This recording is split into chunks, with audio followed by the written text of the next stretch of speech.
அஸ்ஸலாமு அலைக்கும். வாங்க மாம்ஸ் கிச்சனுக்கு. Good morning. என் சேனலை ஃபஸ்ட் டைம் பார்க்கலாம் வந்து சப்ஸ்கிரைப் பண்ணுங்கம்மா. இந்த வீடியோ பிடிச்சா லைக் பண்ணுங்கள், உங்கள் ஃப்ரெண்ட்ஸ் ஷேர் பண்ணி விடுங்க. இது என்னென்னு பார்க்குறீங்களா? இது வந்து பாலில் செய்கிற பன்னீருமா. ஊரில் இருக்கிறவங்களுக்கு அவ்வளோ பேருக்கும் தெரியும், இங்கே உள்ளவங்களுக்கு கொஞ்சம் குறவு தான் தெரிஞ்சுக்கிறது. இப்போ வாங்க நம்ம வீடியோவில் போய் பார்ப்போம். 1 லிட்டர் பால், கொஞ்சம் வினிகர் 2 ஸ்பூன் வினிகர், அப்படி இல்லைன்னா எலுமிச்சம் ஜூஸ் 2 ஸ்பூனுமா 1 லிட்டருக்கு. இதாம்மா அளவு. நான் வந்து இன்றைக்கி வினிகர் போடுறேம்மா. அதோட பாலை ஊற்றி கொதிக்க வைப்போம். பால் கொதித்ததோடு அடுப்பை வந்து சின்ன தீயில் வச்சிடணும். நான் எல்லாமே உங்கள்கிட்ட ஒன்று ஒன்றா காட்டுறேன். நீங்கள் கடைசி வரைக்கும் நீங்கள் பாருங்கள். நீங்களும் வீட்டிலேயே பன்னீரை செஞ்சு பிள்ளைகளுக்கு செஞ்சு கொடுத்து சாப்பிடுங்கம்மா. நல்லா கொதிச்சுக்கிட்டு இருக்கு பாருங்கள். இப்போ நம்ம அடுப்பை வந்து லேசாக வச்சிடணும். அதோட வினிகரை வந்து நீங்கள் கொஞ்சம் கொஞ்சமாக ஊற்றுங்கம்மா.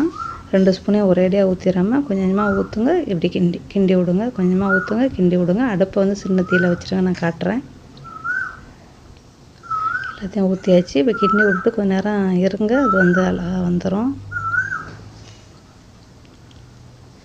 அந்த 2 ஸ்பூனை 3 தடவை கொஞ்சம் கொஞ்சமாக ஊற்றிருக்கேன் பாருங்கள். அப்படியே கிண்ட அது தனியாக தனியாக பன்னீர் தனியாக நம்மளுக்கு அழகாக பிரிஞ்சிடும். இதை பாருங்கள், 1 நிமிஷம் தான் அழகாக பிரிஞ்சிருச்சு. இந்த நெருப்பு பாருங்கள். இப்போ தான் நம்ம நெருப்பு அடைக்கணும். இந்த மாதிரி வந்ததோடு நெருப்பு அடைச்சிருங்கம்மா. அடைச்சி இன்னும் 1 நிமிஷம் நீங்கள் வந்து மூடி வைங்க. அப்புறம் வடிகட்டி துணி எல்லாமே ரெடியாக வச்சுக்கிறோங்க. வச்சுக்கிட்டதோடு நம்ம அதை வடிச்சிட்டு நம்ம எப்படி செய்யலாம் நம்ம பார்ப்போம். 1 நிமிஷம் மூடி வச்சுருங்கம்மா. இந்த பன்னீர்களில் வந்து நிறையா டிஷ்ஷுகள் இருக்குது. எனக்கு வந்து இப்போ தோசை பன்னீருக்காண்டி நான் இந்த பன்னீர் செய்கிறேம்மா. அதோட தண்ணி கீழே வந்து சலடை வச்சு நான் சலடையை காட்டுறேன். தண்ணியை பாலை ஊற்றி வடிச்சுக்கிறோங்க. வடிச்சுக்கிட்டு நம்ம பைப் தண்ணி இருக்குல்ல, இந்த தண்ணியை வந்து சப்பாத்தி சூப்பு இதழுக்கு செய்யலாம். இந்த மாதிரி சலடைம்மா. நான் இதை விட கொஞ்சம் கனத்த சலடையாக இருந்தால் ரொம்ப நல்லது. எனக்கு கடலை தூக்கி வைக்கிறதுக்கு ரொம்ப சிரமமாக இருக்குது. அப்புறம்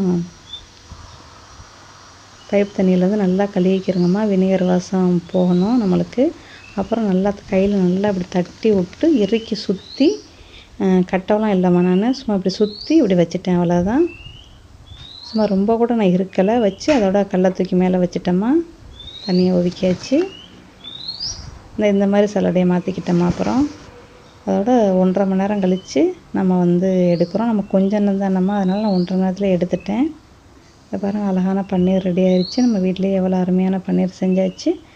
பிள்ளைகளுக்கு இது ரொம்ப நல்லதும்மா. சின்ன பிள்ளை வச்சுருக்கிறவங்க இதை அடிக்கடி செய்யுங்க, செஞ்சு கொடுங்க.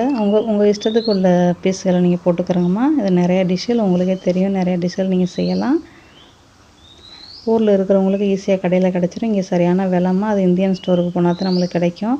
சீஸ் வாங்கிடலாம் ஈஸியாக. நம்மளுக்கு பன்னீர் இந்த ஊரில் கிடைக்க ரொம்ப கஷ்டம்.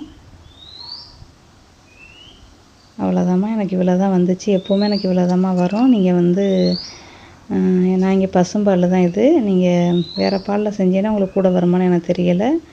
இந்த சலடை தாம்மா. அவ்வளோதாம்மா. மீண்டும் சந்திப்போம். பிடிச்சிருந்தா லைக் பண்ணுங்கள், ஷேர் பண்ணுங்கள், சப்ஸ்கிரைப் பண்ணுங்கம்மா. தேங்க்யூ.